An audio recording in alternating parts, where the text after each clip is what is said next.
parliamentary representative democracy, a constitutional monarchy, and a decentralized unitary state in which the monarch of Denmark, Queen Margaret II, is the head of state. Denmark is described as a nation-state. Danish politics and governance are characterized by a common striving for broad consensus on important issues within the political community and society as a whole. Sociocultural environment. The culture of Denmark has a rich intellectual and artistic heritage. Copenhagen, the capital, is home to many famous sites and attractions, including Tivoli Gardens, Amalienborg Palace, which is the home of the Danish monarchy, Christiansborg Palace, Copenhagen Cathedral, Rosberg's Castle, Opera House, Frederik's Church, and the Little Mermaid sculpture. In Denmark is Danish folklore, is made up of legends, popular beliefs, and traditions mostly communicated by the inhabitants of towns and villages across the country. They have a lot of fine arts. On painting, they have Christian Cup. On sculpture, they have the study of the Little Mermaid. On literature, Hans Christian Andersen, and on music, they have a lot of classical music composer. Copenhagen is a place full of culture. Finding a nice place to live in Denmark can be difficult. Getting good accommodation at the right price can be hard, especially in large cities. For you to rent apartments, we have in Dronningens Treverdage, Copenhagen 1344958. This apartment is centrally located in Copenhagen and is renovated with shower, washer, and dryer. Another one is a super located to enjoy the view and is in Copenhagen, lovely bright furnished apartment located on a beautiful Vesterbro close to public transportation, good shopping, and opportunities. Another one is Tartinesbæk, Copenhagen 1333407 and is a short-term rental for 12 days only. Two-bedroom apartment close to the city center on public transport or bike. You can find really good options to live in Denmark and Copenhagen, but with good prices. Denmark has a reputation for being eco-friendly and forward-thinking.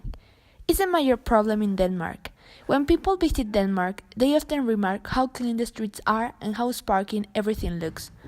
Well, that may be the case, but it is only because there are hundreds of people hired to constantly clean up the streets. Danes do not think that throwing trash on the ground is wrong. When a recent survey was done, people would remark, "If I throw trash on the ground, it will give a person a job cleaning it up, and I'm helping someone keep their job." Now, you will think that it is just one not thinking that. But I have met lots of Danes who think exactly the same way. Instead of having all these parking officers who go around and giving frivolous and illegal parking fees, they should be retrained to track down these litter bags and finding them. Anyway, back to the point. There is no one investigating litter and it could so easily be tracked and stopped. Just another ugly thought about this perfect environment. Another problem is the excess products, which I have seen firsthand on many occasions, and it is quite disturbing. It's that many companies will actually destroy extra products or goods which are slightly flawed instead of reducing the price and selling them on. Without naming companies, one top name clother actually shared clothes which are more than 3 seasons old instead of reducing the price of selling them to a wholesaler who could liquidate them. Last year, the company shared over 3 million kroner in the clothes, shoes, jackets, and then, later that year, had to lay off much of his staff due to cash flow. Another company that specializes in home and garden will actually throw away products that have slight damage, but are in perfect working order.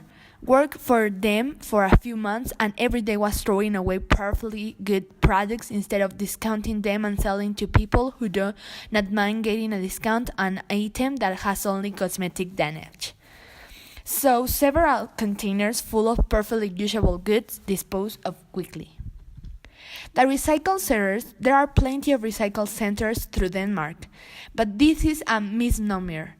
Most of the trash being collected is never recycled. It is used for fodder for incinerators located all over Denmark. Everything that can be burned is burned. A few years, many of the recycle centers had contained where people could put used items that other people might want, all kosher, chairs, book, video, taps, doll, clothes, etc.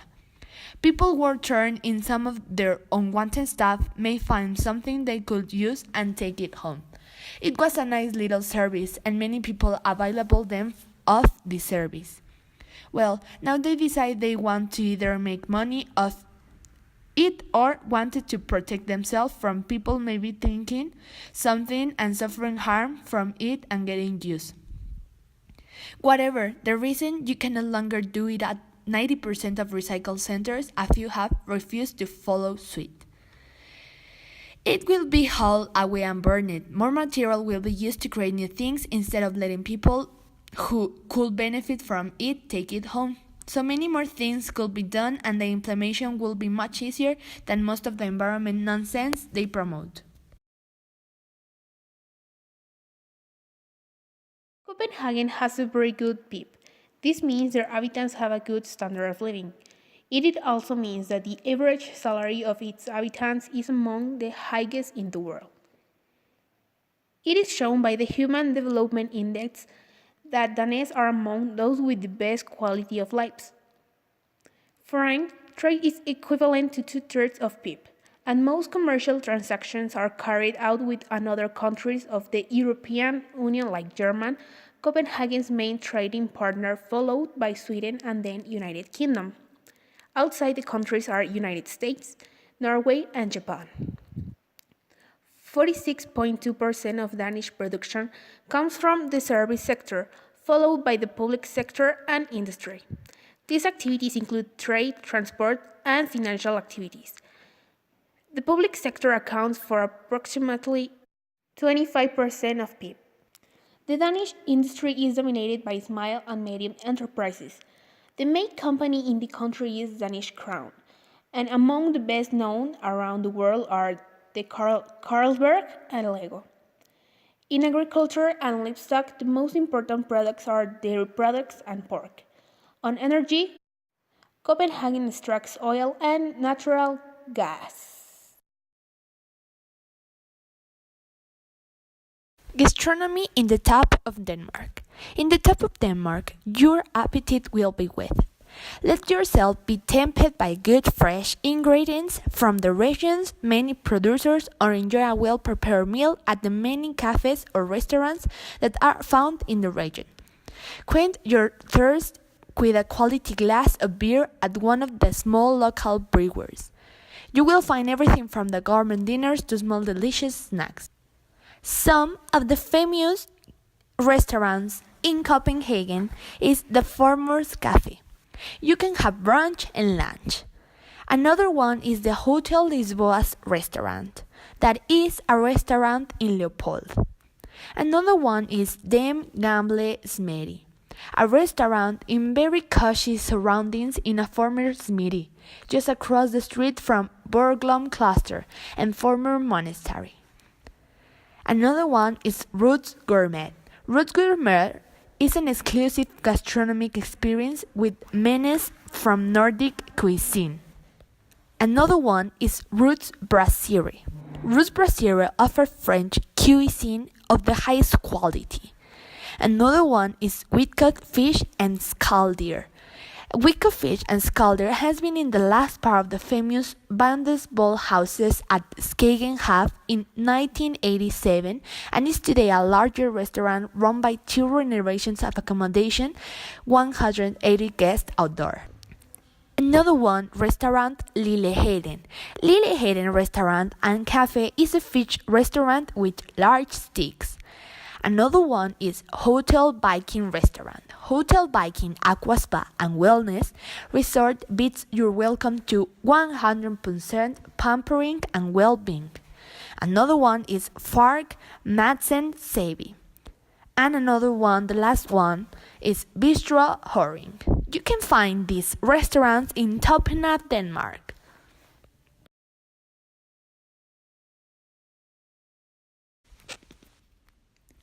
Copenhagen has a good healthcare system that gives you good and in many cases free treatment if you get ill. Denmark's healthcare system is excellent and offers an abundance of medical facilities and services to all citizens. The quality of the Danish healthcare system is high, and you are well covered if you visit Copenhagen or if you live and work in the city.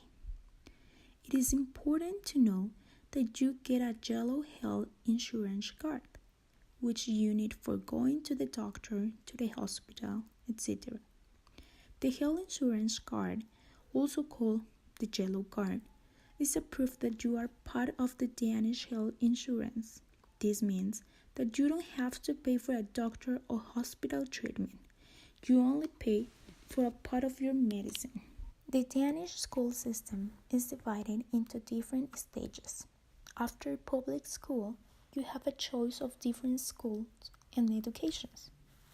The Danish education system consists on the following stages: primary and lower secondary education, which combines education from year 0 to year 10. The preschool year is obligatory and represents the transition from kindergarten or daycare activities to primary school. Upper secondary education covers 2 to 5 years of education. There are 3 choices for 16 to 19 years old, covered by the term of youth education programs. Youth education programs provide the student with various levels of vocational training. And the last but not the least, higher education.